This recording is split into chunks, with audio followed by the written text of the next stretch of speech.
Welcome to Reflections, a program where we discuss values and virtues for the transformation of the individual and the society in general. I am Father George Ehusani, and I have with me in the studio once again Professor Andrew Zamani, President, Africa Psychology Union, and Professor of Clinical Psychology, Nasarawa State University, Kefi, and he is with us at Terra on sabbatical. Prof, you're welcome to the studio. Thank you.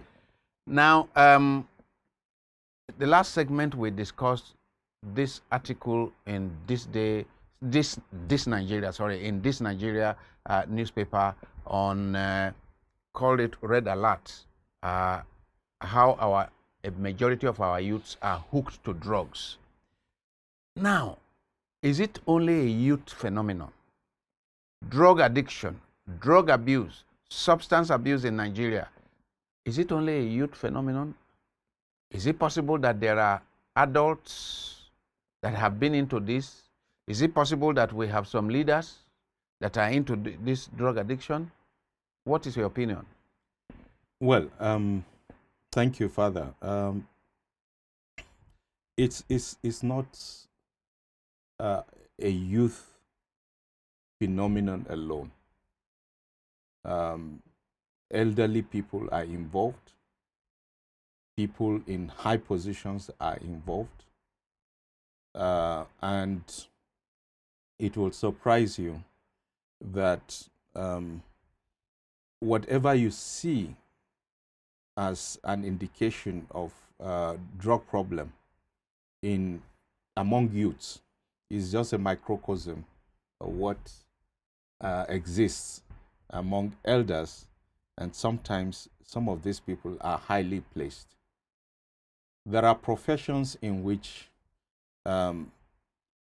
people tend to isolate themselves or insulate themselves from extraneous temptations. I want to bring it home. You do not want to get compromised to engage in corrupt practices. And so, not many people. You don't interact with many people. And that breeds isolation. Now, within this context, you have such professionals filling in the space with drugs. You have people in high places who have stage fright. So what do they do? When they are going to address audience. Exactly. What do? They get high on drugs in order to be able to face the public. You have people who must defeat, in quote, their enemies, their rivals. And the only way to do that is to engage in campaigns of calumny and derogatory antics in the media. And so the language is that of vulgarity. It's an indication that such people are on drugs. And these are top-level leaders. You have leaders who are talking about poverty, who are talking about youth unemployment, who are talking about insecurity, and they are smiling. Okay, it doesn't... They are laughing. Oh, okay. There is no consonance between what they are saying and their facial expression. Exactly. Aha. So that's an indication. Yes. So their emotions at that time are incongruous with the issues that are being discussed. Yes. All right? So how do you expect, for instance, the people that you lead to trust you as their leader? And then, of course, you know that nobody in good conscience keeps more than what he deserves. Or he needs. Or he needs, rather. Thank you. But here we are with Nigerians so highly, so many kleptomaniacs. Nigerians steal in hundreds of billions. Oh God. You know, we have many megalomaniacs. We have so many kleptomaniacs. We have Pathological liars. What do you Oh, call that God, term? God. Mythomania. Thank you. Pathological liars. And nobody cares. Now, you know that UNODC and some agencies of the United States of America, you know, have indicated that most of our leaders, you know, have drug issues. First, you know, the claim was, or the report was, that they were barons. Meaning they were drug couriers. Couriers. Uh-huh. But right now, it is much more than that, because we have information from NDLEA that these people are actually funders, proprietors of clubs. Proprietors of clubs. What kind of clubs? Clubs where people... Yes, where people go and take drugs. And take drugs. And so we have, let me put myself in that category. We have us as parents, you know, ruining the future generation. Before the 2023 election, General Marwa called for some regulation whereby those aspiring to political office should undergo drug test. Because as NDLEA chairman, it's like he has reason to suspect that a number of those who are seeking public office and perhaps occupying public office are on drugs. Yeah. And I don't know why that issue has not been escalated, because I would like to see that issue escalated and included in the electoral law, because it is terribly damaging for society to have leaders at the local government or state or national level who are on drugs. So you are building your society on drug addicts, and drug addicts are superintending the society. I wonder what we can do so that such a call can be escalated and perhaps included in the reform of the electoral law. Yeah, Boboe, when he was at Federal Road Safety Corps, you know, also made a regulation which didn't see the light of day, you know, in response to, you know, the increasing rate of road traffic accidents at the time. And what his research indicated was that, you know, this high rates of accident was attitudinal. Mm-hmm. That was in his initial finding, but deeper analysis revealed that most of these accidents were drug related. And so that regulation came that if you beat traffic law, if you try to endanger anybody's life, you go for a psychological test. And of course, you know that eventually that was downplayed. I know road safety still does it, but you know, to the extent that it is not backed by law. Yeah, if it's not backed by law, it's illegal. But just to agree with what you said about the NDLEA chairman and chief executive, now what can we do? I think what we need to do is to do very strong advocacy. Very strong advocacy, because if we start, you know, by including such a matter, yes, you know, in the electoral law, it will die on arrival. Because you know how our people are. So let us find the saints, you know, in the corridors of power and make them champions of this advocacy. You know, give it maybe a year or two. You know, with this coalition, I believe very strongly that when we are ready to include drug tests, not just in the electoral laws, but even, in laws that require that people who occupy very sensitive positions of leadership, would require to be assessed, it will be possible. I mean, can you imagine, for example, if you are going to see your medical doctor and they expect that he may be on drugs and he's going to perform an operation on you? Yeah. Can you imagine if you are going to enter a plane? Yeah. Yeah. And there is suspicion that the pilot or the crew can be Yeah. on drugs. What we are discussing is a very, very serious issue. Yeah.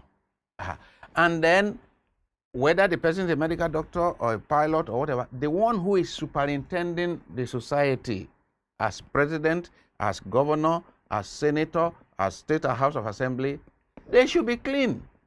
Society should ensure that they are all clean. Yeah. Otherwise, they don't deserve to be there. Yeah. I agree with you. But it's a tall order. I'm not a pessimist, but it's a tall order. And that is why we need to start a campaign process. And, people like you, your media station, the Psycho-Spiritual Institute, the media, and then various civil society organizations that have the mandate to prevent, to protect mental health, should actually be involved. So what can we do? You have mentioned media, you have mentioned the media and organizations like our own, our Psycho-Spiritual Institute, departments, faculties, departments of psychology in various universities and so on and so forth. Then friendly people in the various houses of assembly. What can churches do? What can mosques do? Religious bodies, the various agents of socialization, what can we do with them? Yeah,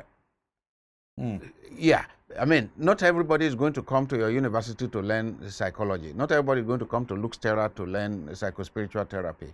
But what can we take to them so that the various agents of socialization, the churches, the schools, beginning from primary school to secondary school to universities, to have sessions where trained psychologists go to educate them on the deleterious effect of drug use and how whatever the school was set up to achieve, it will be messed up by the prevalence of drug use in that school. Whatever the university was set up to achieve will be destroyed by a large amount of drug use in that university. Yeah, let me start with the religious organizations. Father, you recall that we once had a chat on this platform at which we both agreed that the young people they've left the religious organizations. They're out there, they have lost faith. And not because they are dissatisfied with the religious organizations, but because there's no congruence between what the religious organizations prepare them for and what they see. So, that conflicting situation makes them to say, hey, look, these people, are just being too idealistic. This is not the real life. This is not the reality. All right? Let us deal with the reality. Not too long ago, I met a young man who said, look, I almost became a drug courier. What saved me was that I delayed in my response to a particular call. That delay saved him. All right? Now, we would have lost him to drugs. So the religious organizations will have to step in to fill in the gaps, the gap that a government has really created. We must begin to think about how to create opportunities for livelihoods, give them the backing, young people, give them the backing, to be able to actualize their potentials based on the trainings they have had in the various schools. I want also to say that you are right by saying there is need for a very aggressive campaign in our schools. Schools, yes. Yes, and again, this coalition has to be organized and involved. My plea is that the proprietors of these schools should open up to us. They should open up to us and give us the opportunity to help them. They have to do so, because the protectionist attitude that most proprietors of private schools have. You mean they don't let professionals like you No, come in? No. They don't. They don't. You go, let's say, as Abuja chapter of the Nigerian Psychological Association, and say you want to talk to the students about a number of these things. You mean the proprietors don't? Yeah, if they do, they just give you a one-time opportunity, all right, and then they close it. So it's very really difficult. Is that on account of ignorance, or I mean, because I mean, I think the schools should be happy that, especially when it is not just one individual, we are coming as a delegation of Abuja chapter of or Lagos chapter of Psychological Association to educate your people on this, because I believe that is one of the things that these local chapters of the Nigerian Psychological Association should be doing on a daily basis. Yeah. So they close up first, sometimes so that their schools are not stigmatized. Secondly, maybe the guy who is a counselor in the school feels threatened that look, if I encourage my proprietor to continue to allow these people, my weaknesses will be discovered. I'm likely to lose my job, and so they do all kinds of things to ensure that this does not happen. He or she should go and skill up.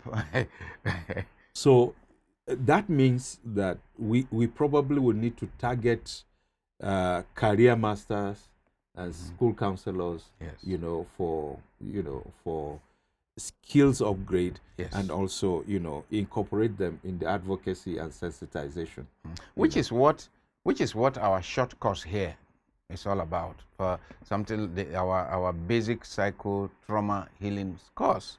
And perhaps in future we can design some more such courses to train, like you said, career masters. Father, the time is now. The time is now. Yeah. So because I mean, look at how much we started meeting serious needs when we started the basic psychotrauma course.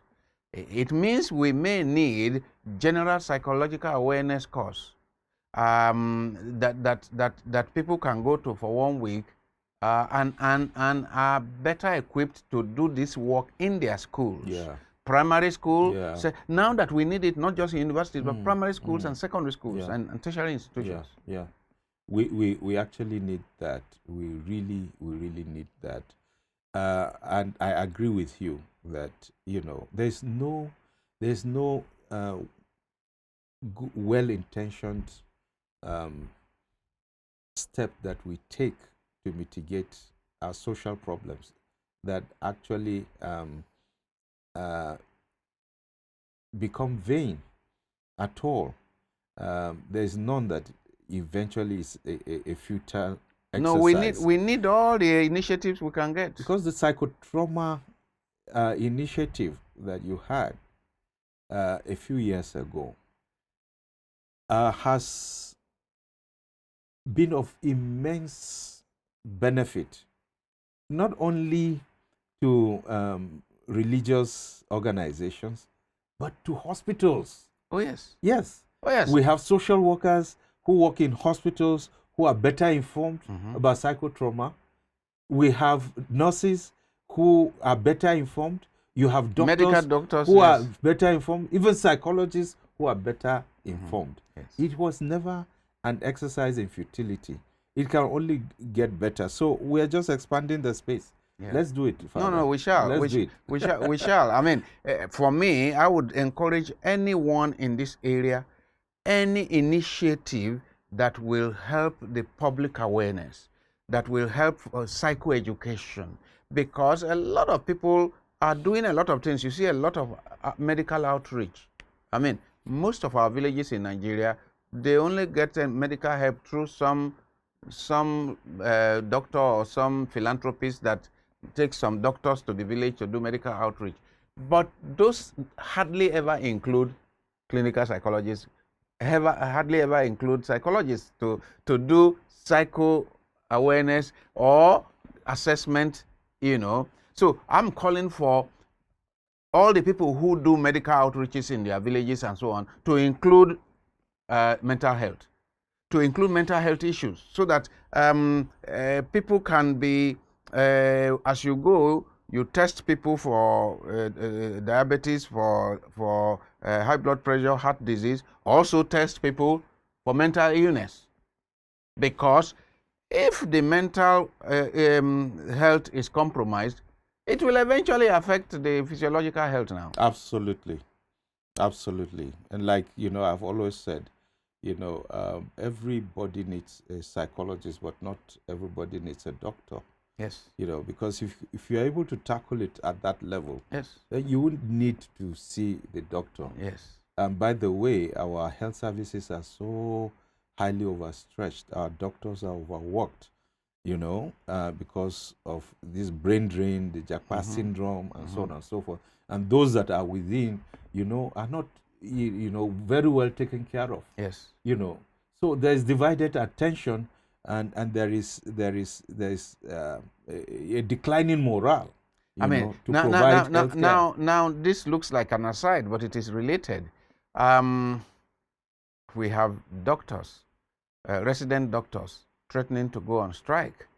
Now, how can our country, with the lowest life expectancy, with latest research says we have the lowest life expectancy in Africa, among African countries, then the few doctors that have remained, after some of our best qualified people have japped in the last 5, 6, 7 years, the few that are remaining are threatening to go on strike, and the government is looking. Because how can we have a situation whereby you spend, 6 years training a medical professional, then you allow the person to go away and work for himself in another country and serve other people? Yeah. You have consultants that you have trained in University of Ibadan, in University of Lagos, University of Jos, Nsukka, Ife, and all the numerous universities that now exist. You train them with Nigerian resources. Then they go away because you cannot pay them living wage. What message do you have for our leaders on this? Yeah, I think that a lot is wrong with leadership reasoning. Sometimes I ask myself, what would I do if I have the opportunity to lead either as a minister or as a president in 2 key sectors, education and health. All right, because these are the most precarious sectors of our polity. You see, the government response is always reactive. Yes. Very reactive. The moment you enter, what are the issues? Get the stakeholders, set up an agenda together. Let everybody own that agenda. But all the time, when ASU is going on strike, it's on agreement. when doctors are going on strike is on agreement. Agreement reached many years ago. Many years ago. And government is weak at negotiating.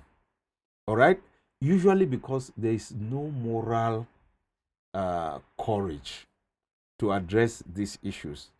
Mainly because, you know, when they sit at the table, these people bring out the facts. All right? And so all that government does is to wield the stick. Wield the stick, go back or we don't pay you. Go back or we don't pay you. And these people have an option. They can leave and get out of the country. Exactly. You know, right now, you know, people blame me for not, you know, for not going out. You know, they blame me for not going out. How can you be this qualified and you are still in the country? Well, we need you here. At least you are in Luxterra for now. And so what I think, Father, is that there's a need for, you know, our leadership to, you know, devise a different method of engagement with these people.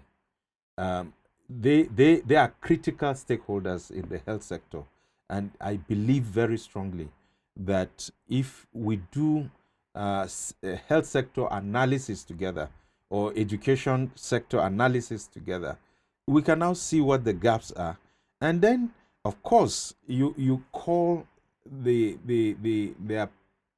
attention of their patriotic instinct, you know, to make a contribution by way of sacrifice. Yes. On this note, we're bringing this segment to an end. I've been speaking with Professor Andrew Zamani, President of the Africa Psychology Union and Professor of Clinical Psychology, and a member of staff of Luxterra. Now he's on sabbatical with us at Luxterra Leadership Foundation, Psycho-Spiritual Institute. We've been discussing drug abuse in Nigeria, the alarming rate of drug abuse in Nigeria, and what we can do to stem the tide, which is driving us towards losing a whole generation of our young people. We pray that all the stakeholders, all of our stakeholders, will do what we must to stem this alarming rate, this epidemic that is threatening to destroy the next generation in our society. Absolutely. Thank you very much. And thank you. Thank you. Thank you.